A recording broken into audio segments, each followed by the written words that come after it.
নমস্কার বন্ধুরা, আপনারা কেমন আছেন? আশা করছি ভালো আছেন। আমাদের চ্যানেলে যদি আপনি প্রথম বা নতুন হয়ে থাকেন তাহলে অবশ্যই চ্যানেলটি সাবস্ক্রাইব করে দিন এবং ভিডিও ভালো লাগলে অবশ্যই লাইক, কমেন্ট এবং শেয়ার করবেন। আজকে আপনাদের সাথে যেই ব্যাপারে আলোচনা করব তা হলো যারা বৃশ্চিক রাশির জাতক জাতিকা রয়েছেন আপনাদের কেমন কাটতে চলেছে এই সপ্তাহ, অর্থাৎ 15ই জানুয়ারি থেকে 21শে জানুয়ারি পর্যন্ত আপনাদের কেমন কাটবে সেই ব্যাপারে একটা ধারণা দেব। আসুন জেনে নিই বৃশ্চিক রাশির জাতক জাতিকাদের কেমন কাটবে এই সপ্তাহ। আপনি এই সপ্তাহে পায়ের ব্যথা, মোচ এবং জয়েন্টের ব্যথা থেকে মুক্তি পাবেন। বিশেষ করে এই সপ্তাহগুলি 50 বছরের বেশি বয়সী ব্যক্তিদের জন্য বিশেষভাবে ভালো হবে। দেবগুরু বৃহস্পতি চন্দ্র রাশি সাপেক্ষে আপনার ষষ্ঠ ঘরে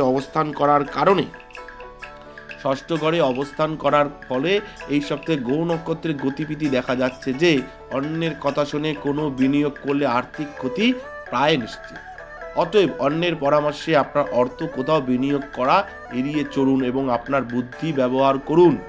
আপনার হাস্যরসাত্মক প্রকৃতি সামাজিক জমায়েতের স্থানে আপনার জনপ্রিয়তা বৃদ্ধি করবে। শনি চতুর্থ ঘরে অবস্থান করার কারণে এবং চন্দ্র রাশির সাথে আপনার দশম ঘরে অবস্থান করার কারণে সমাজে আপনার সম্মান বৃদ্ধির পাশাপাশি আপনি অনেক বিশিষ্ট জনের দৃষ্টি আকর্ষণ করতে সফল হবে। কর্মজীবনের দিক থেকে এই সপ্তাহটি আপনার জন্য ভালো যাচ্ছে। কারণ হচ্ছে এই সময় আপনি আপনার যে কোনো ব্যাধি থেকে মুক্তি পেতে সক্ষম হবেন, যার কারণে আপনাকে আপনার কর্মক্ষেত্রে আগের চেয়ে বেশি পরিশ্রম করতে এবং আপনার লক্ষ্য অর্জনের চেষ্টা করতে দেখা যাবে। আপনার রাশির জাতক জাতিকারা যারা যে কোনো প্রতিযোগিতামূলক পরীক্ষায় অংশ নিচ্ছেন এবং এতে সাফল্য পেতে চান তারা তাদের সাহস ও আত্মবিশ্বাসের জোরে এই সময় অনেক সাফল্য পেতে সক্ষম হবেন। তবে নিশ্চিত হন যে এর জন্য আপনার গুরু এবং শিক্ষকদের খুশি করা এবং তাদের সাথে আপনার সম্পর্ক উন্নত করার বিশেষ প্রয়োজন হবে। যারা বৃশ্চিক রাশির জাতক জাতিকা রয়েছেন আপনারা যেরকম এই সপ্তাহে পায়ের ব্যথা, মোচ এবং জয়েন্টে ব্যথা থেকে মুক্তি পাবেন। বিশেষ করে যারা 50 বছরের ঊর্ধ্বে তাদের জন্য কিন্তু স্বাস্থ্য খুব ভালো যাবে এই সময়টা, এটা কিন্তু মাথায় রাখবেন।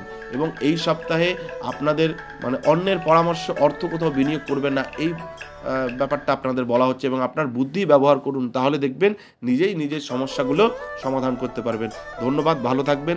যদি কোনো রকম এই যে সমস্যাগুলো কাটিয়ে উঠতে চান তাহলে প্রতিদিন ওং দুর্গায় নমঃ, ওং দুর্গায় নমঃ, ওং দুর্গায় নমঃ এই মন্ত্র জপ করুন। মা দুর্গার কৃপায় সব ভালো হবে। ধন্যবাদ, ভালো থাকবেন। আমাদের ভিডিও আপনাদের কেমন লাগছে? আশা করছি ভালো লাগছে। তাহলে অবশ্যই লাইক করুন, কমেন্ট করুন এবং শেয়ার করুন এবং চ্যানেলটি অবশ্যই সাবস্ক্রাইব করে দিন। ভালো থাকবেন, সুস্থ থাকবেন। ধন্যবাদ এবং সকলে অবশ্যই কমেন্টে লিখবেন জয় শিব শম্ভু, হর হর মহাদেব, ওম নমঃ শিবায়।